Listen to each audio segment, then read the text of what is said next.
Good afternoon, everybody. This will be the second installment in Whispering in the Dark. Today is a bit of a somber occasion. So it's for those of us in the States, it's Patriot Day or 9/11, as it's sometimes called, Remembrance of September 11th, 2001, which was 21 years ago. That day is now officially old enough to go to the bar and get a drink. That said, I'm not going to get into like conspiracy theories or, um, you know, what possibly happened as opposed to what we all saw. I just figured I'd take a little bit of time and share with y'all, you know, uh, where I was, what I remember, um, that sort of thing. Just kind of a remembrance uh, kind of thing. So that said, I believe it was a little after 6 in the morning, Mountain Time, which is where I was, where I am, on September 11th, 2001. And I had gotten home from work, and, because I was working overnights at the time at a convenience store in the ass end of a town in Colorado. And so I had gotten home from work, and at the time I was staying with my mother. I was a bit of an irresponsible youth, so I had lost the apartment that I had due to non-payment of rent. By the way, kids out there, pay your rent. You know, that way you don't end up either in the street or back at your parents' place. I was 20 years old, um, about a month before my 21st birthday. Um, and I was still recovering from a few days before. About 3 days before that, I went with a few friends of mine to a concert at Red Rocks in Denver, just outside of Denver, actually. Um, Hell of a concert. The band was Tool. Um, King Crimson opened for them. It's a hell of a show. Really enjoyed it. It was one of those nights where everything just seemed kind of perfect, and you had like 10,000 people singing along the chorus of the popular songs. There was lightning in the distance, big round full moon. It was kind of an orange color, kind of a blood moon. Um, and what they say at Red Rocks, there are no bad seats. It's a natural amphitheater, amplifies sound wherever you're at.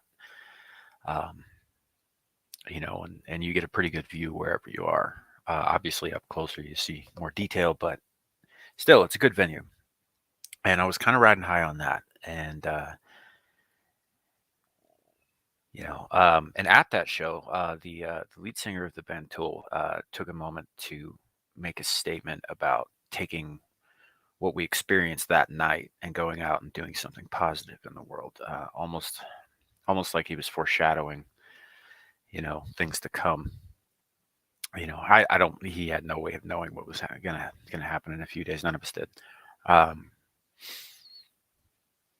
but still, I just found it interesting that he gave a monologue at that show about taking all of that energy from the show, taking our experience from that, and turning it to positive use in the world to make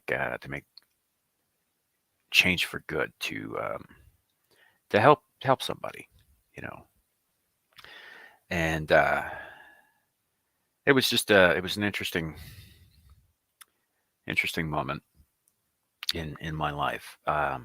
So I was stone sober at that concert, but I felt like I was on some kind of hallucinogen when I left. It was wild,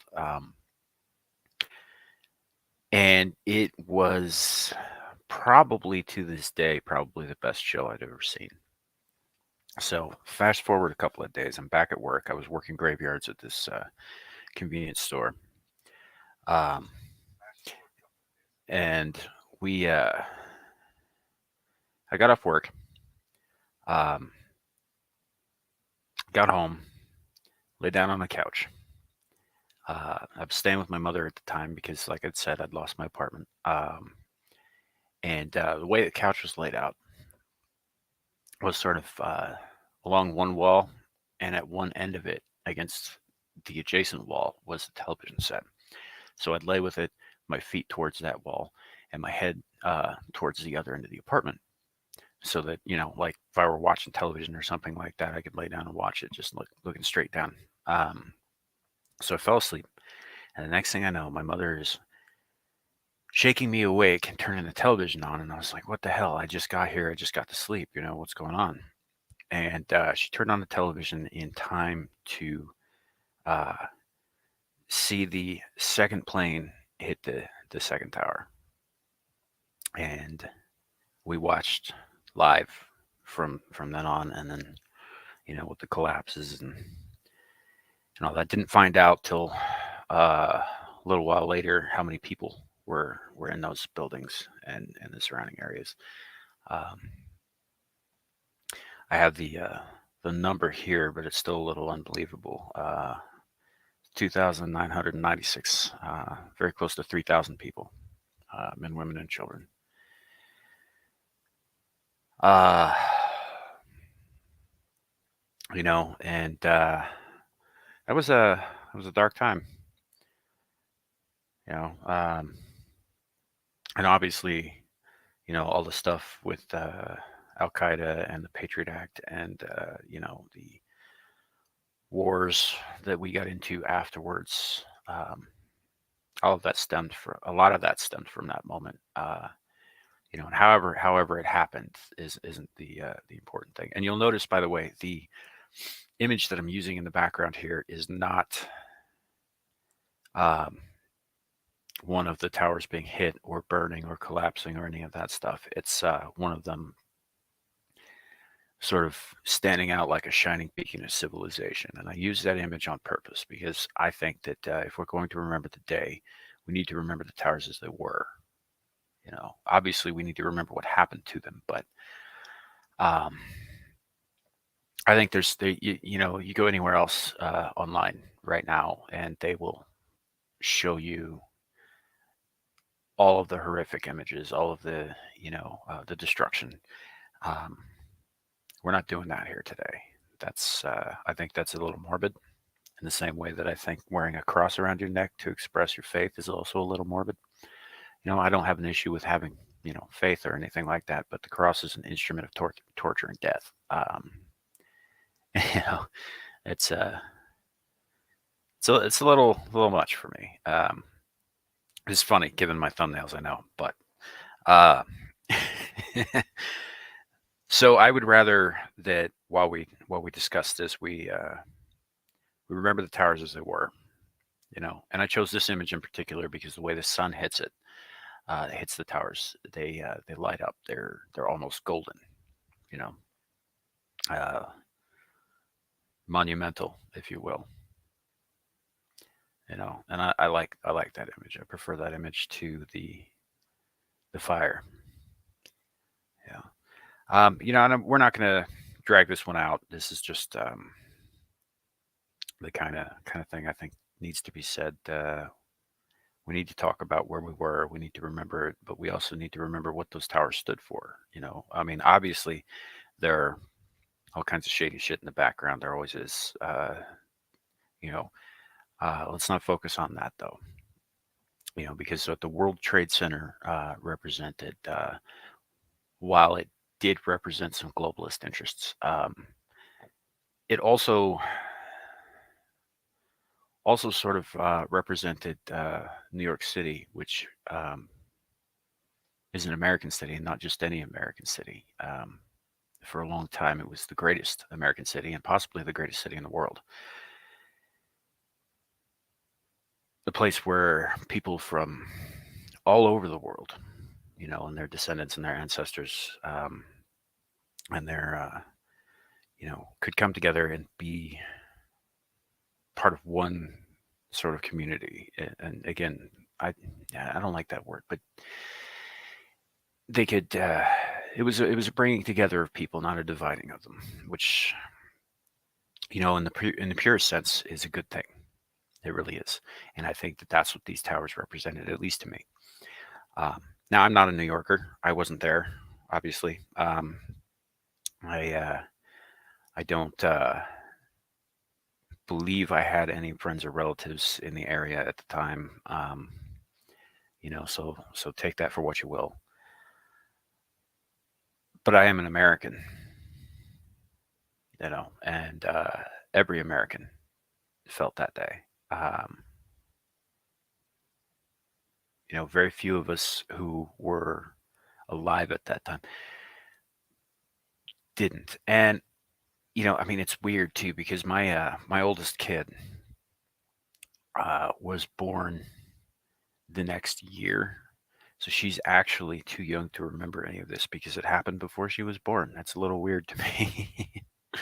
um, so she has no understanding. Her whole generation has no understanding of what that day was and what it changed.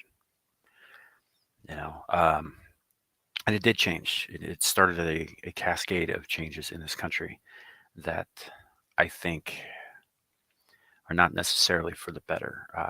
And there's no going back, unfortunately. But this precipitated the quote unquote war on terror. It precipitated the Patriot Act, you know, um, and everything that followed.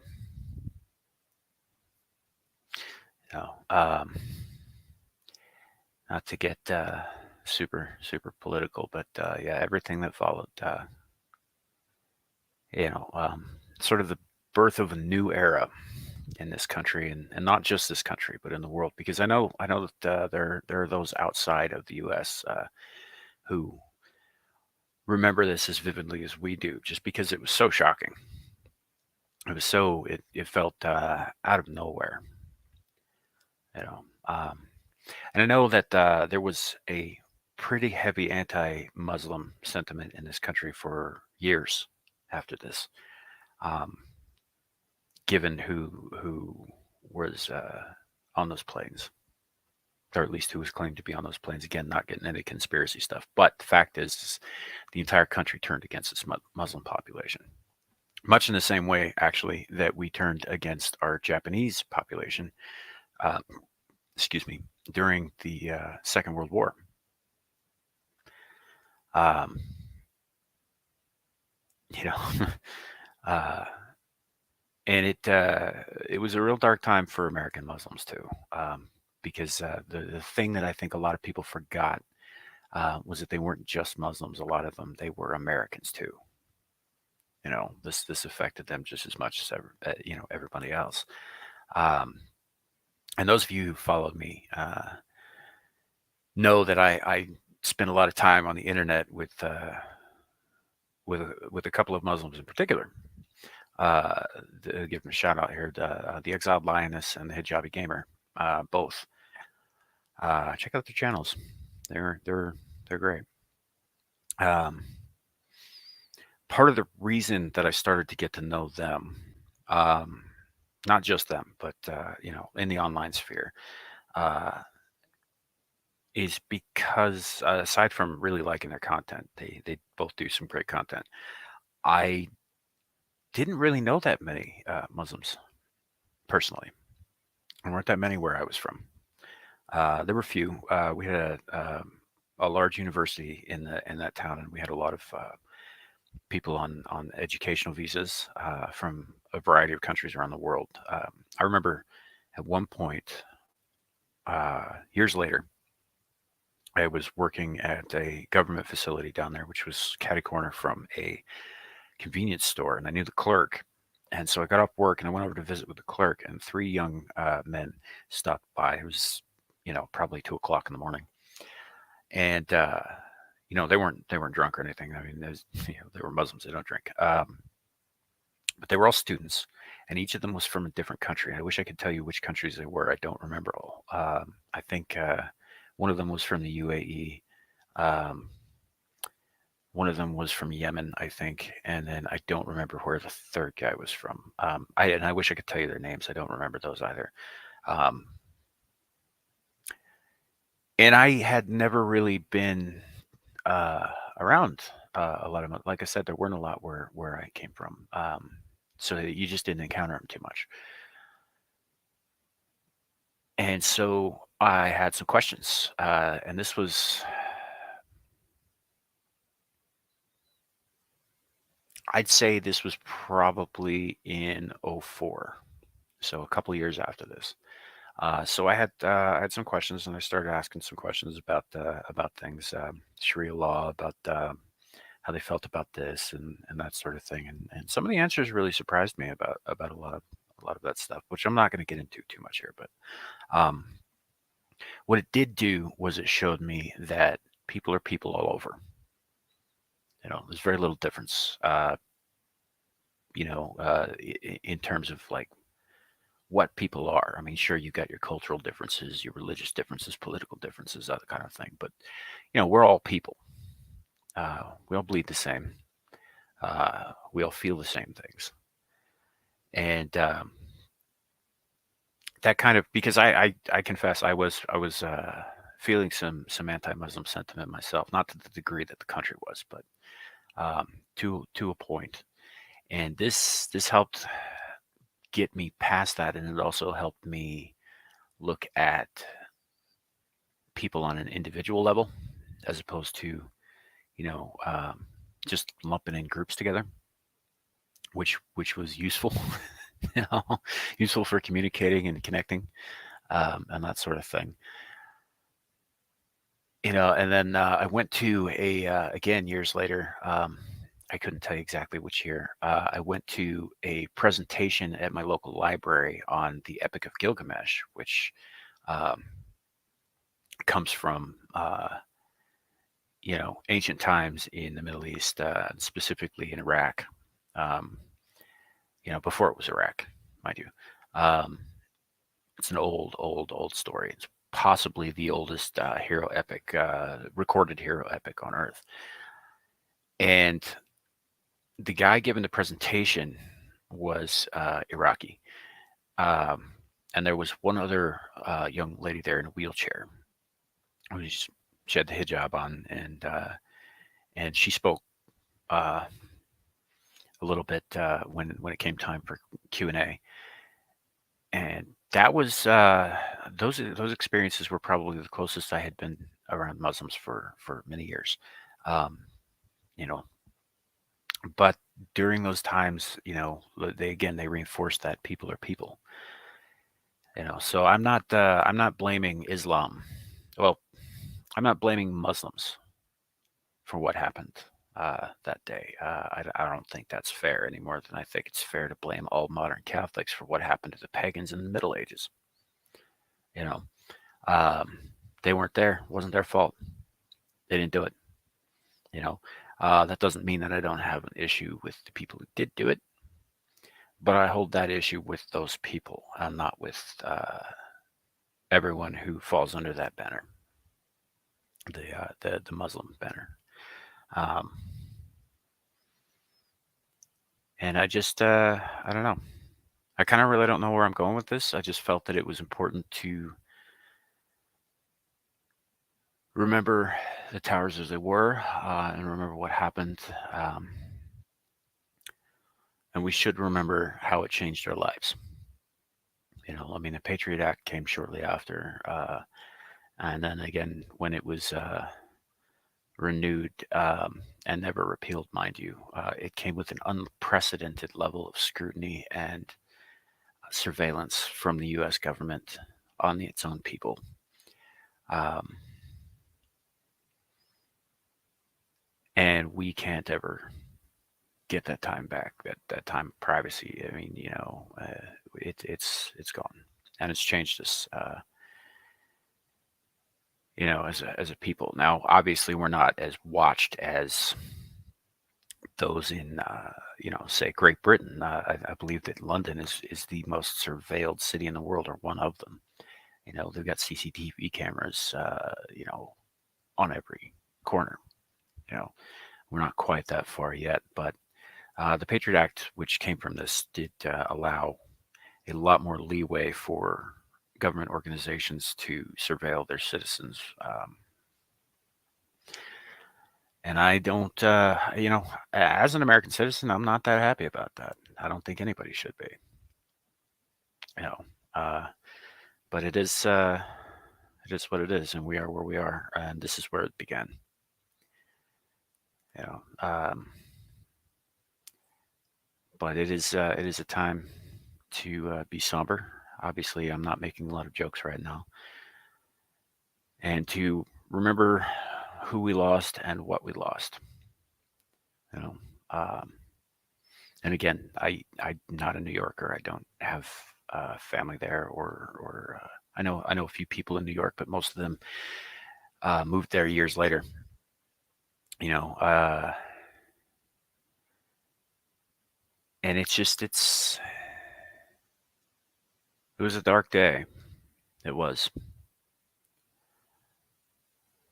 but it also did something that hadn't. We were seeing before this a fair amount of division, obviously not on the level that we see today, but there was a fair amount of division in this country prior to this.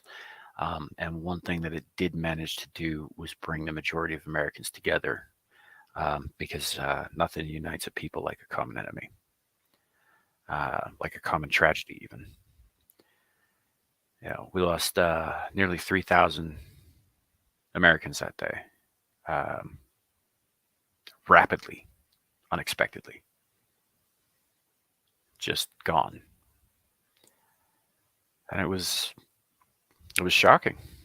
It was a shock to all of us, I think, all of us who remember. I realize that there's an entire generation of Americans who have no connection to this because it happened before they were born, which is also to me a little bit shocking. You know, um, I imagine it was a similar feeling to those who lived through Pearl Harbor and the generations that came after. You know, um, and I don't know. It's a little strange. I mean, one of both of my own children are too too young to know anything about this. Um, One of them a full decade after this happened. You know, so uh, and she'll have absolutely no connection to it, whereas the other, uh, not that long after she was born, maybe a year and less actually, and but she has no memory of this in any way. Now she's talked about it. She's talked about it with me, and with her mother. So she knows what happened, but she doesn't have any connection to it because she did not see it happen the way we saw it happen. You know, um, the entire country, it feels like, was glued to their television sets. Those who weren't present at the actual site, um, myself included, obviously, as I've discussed earlier, just glued to it because not only was it a shock and the horror, but it was for those of us who weren't present. There was a sense of helplessness and impotence that came with that. We couldn't help. We couldn't do anything about it. We couldn't retaliate. That's part of the reason that the quote unquote war on terror took off so much, is because it gave us the feeling that we could do something about it as a nation. You know, um, whether or not that was justified isn't the point here. But it did give us a purpose as a people. You know, uh, and I